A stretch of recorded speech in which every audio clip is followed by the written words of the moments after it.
Hey guys, thanks so much for tuning in to check out this video. This is the removal of a yellow jacket's nest inside the attic of an old 1700s house from a customer over in Westchester, Pennsylvania. If you haven't subscribed already, hit the subscribe button down below and hit the bell notification when I get updates on future videos that I have coming up in the near future. There's a yellow jacket's nest removal from inside of the customer's house, plus my chickens and the squirrely squirrel. Here's the video. Check it out.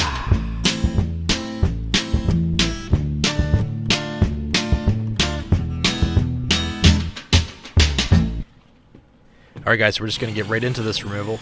So upon investigation, these yellow jackets were coming in and out from underneath of a window outside, and so the customer had called me when they were super active, and by the time I got here it was pretty cold, so I wasn't seeing the in and out that they were talking about. So just with my experience when I'm doing any kind of like in-house, indwelling removal is to use my ears. So I listen to the walls, I listen to the floor, I listen to the ceiling. So I actually laid down on this floor and I put my ear on these awesome looking attic floorboards, and I could hear the very distinct rustling sound that I hear when I hear these nests, and it literally sounds like someone taking like a plastic Walmart bag and just rustling it in their hands really tight between their hands. So that's the sound that I heard, and when I drilled the first hole I went right down into the nest. So before you guys ask, yes, it is a shame to cut into this this very historic house and cut into original woodwork. However, the customer was more concerned about getting the wasps out of their house than they were about having to repair original floorboards. So these are actually up in an attic, so it's not like that they're in like a very finished part of the house, in the sense that it's going to be seen every day and that sort of thing. This is kind of like they were going to be converting this into, looks like, to an office space. So what I cut out is very uninvasive and it will be easy to repair. So I just cut a couple perpendicular lines to the floorboards and then cut along the tongue of the one floorboard and exposed this really cool looking nest. So this particular species is one that actually makes their nest out of rotting wood material, so it's not like when they chew on like fence posts or actual treated boards and things where the nests are really strong, like bald-faced hornets or German yellow jackets. These guys actually chew on rotting wood material, and they make their paper out of that. So their nest envelope and comb is really brittle, and when you touch it with your fingers it basically just like falls apart in your fingers. So I'll be showing that in an upcoming video, just comparing the different kinds of nests between species, but not in this video. So I did have to cut out 2 boards to get into this nest just because of how big it was. There was really no way to get it out in one piece, or at least get it out significantly without feeling like I was leaving something behind. So I did cut out 2 boards, and actually not one whole board. It's actually, you can see there that it's... Why is it always this shape though? No matter what they make it out of, they make it into these... So there were a lot still in this nest. This nest was still very active, and it did get cold sooner than when these all of these wasp new queens and males were releasing. So there was still a significant amount of adults inside the nest, and a lot of larvae too. A lot of larvae and a lot of unhatched comb or unhatched cells. So pulling out this monster. It was a good sized nest for this species. This species usually makes about a nest about the size of... it's round original. I don't know. Just a normal pancake, and maybe about 3 or 4 layers high. So this one was significantly wider. All those comb cells that you see there are all queen cells, except for like right in the center. Stable in compound bounds. You can see all the envelope that they laid. They got so busy because the comb was done being built, so they started just barreling at putting down envelope. You can see there's quite a bit of envelope in here. There's a lot of males trotting around. I do show the difference between a queen, a male, and a female worker a little bit later on in the video. Please don't skip ahead. I want you guys to see all these cool aspects to this nest and how they built in here. I love getting these shots onto the floor because unfortunately I can't see it. I really can't see very well in my veil anyway, but I especially can't see obviously underneath the floorboards. So it's neat to be able to put the camera down there and kind of pan around and see up underneath the floorboards, which no one has seen in there probably since the mid 1700s when they put the ceiling on down in the room below. So you still see there's some silk caps. So there's not all the workers have been hatched yet. Not all the queens and males have been hatched yet.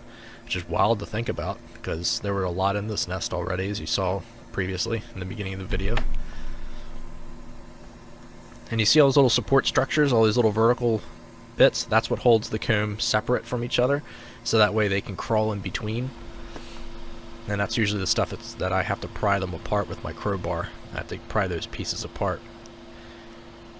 So just breaking up a bit of the envelope, now you can see there's a lot of males. There's a lot of males and queens in here. Pretty much all those are queens and males. And there's not very many workers in there. Most of the workers that are already flown out. All of those are queens. Oh, okay. So for you vacuum junkies, here you go. Here's your vacuum scene. To me, like, yeah. This is even pleasurable for me to watch. I like seeing something get sucked up and cleaned up really good.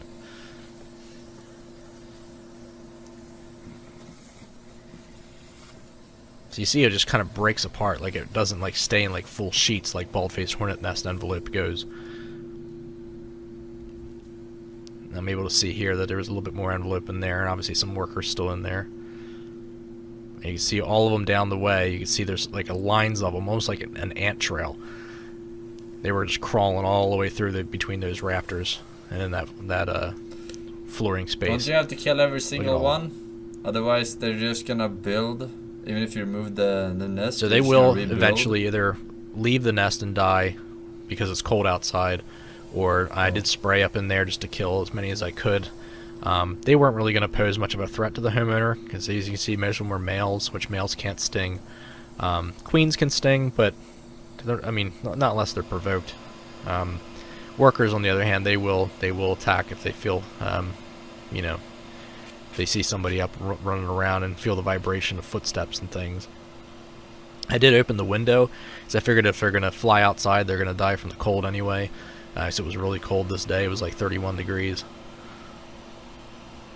But they could have very well stayed alive inside that floorboard for probably all winter, and then start up again next year and just keep building right off that nest. Because that could have definitely been a super nest by next year. So just to patch the flooring, just to keep it so that the wasp can't come through until they get a repair done, and just duct tape the cracks shut. It's really not a structural repair. It's more just to kind of seal it up until all the workers and things die. So I did leave this out overnight, so that way it would slow down the adults, and they are, as you can see. Okay. So this is a new queen. Oh my god, that was so scary, right? What the fuck? I was like looking to my side, like, what? Did someone just whisper in my fucking ear? You not hear that? You're not wearing fucking headset? Are you watching on your fucking phone or TV? It's really not a structural repair. It's more just to kind of seal it up until all the workers and things die. So I did leave this out overnight, so that way it would slow down the adults, and they are, as you can see. Okay. So this is a new queen. This is a male. Look how long his antennas are. The transition was fucking. You didn't get that, or what? Look how more robust she is. She's got a larger abdomen. It's thicker, darker orange. He has more wide black stripes consecutively, and then this. Well, I mean, I'm not interested in your biology. What the fuck? You're just gonna feed it to the chicken? I guess.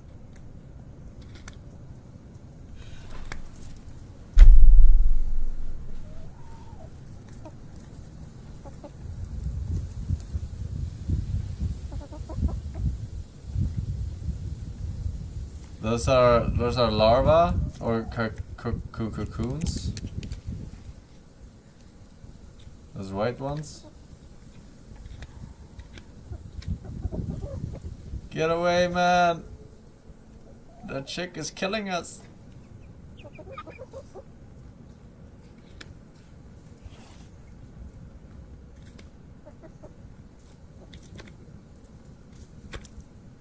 Bro. This is probably like the most fun for a chicken ever.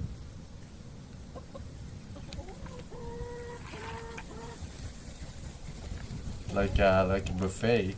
Hi, Junior. Hi,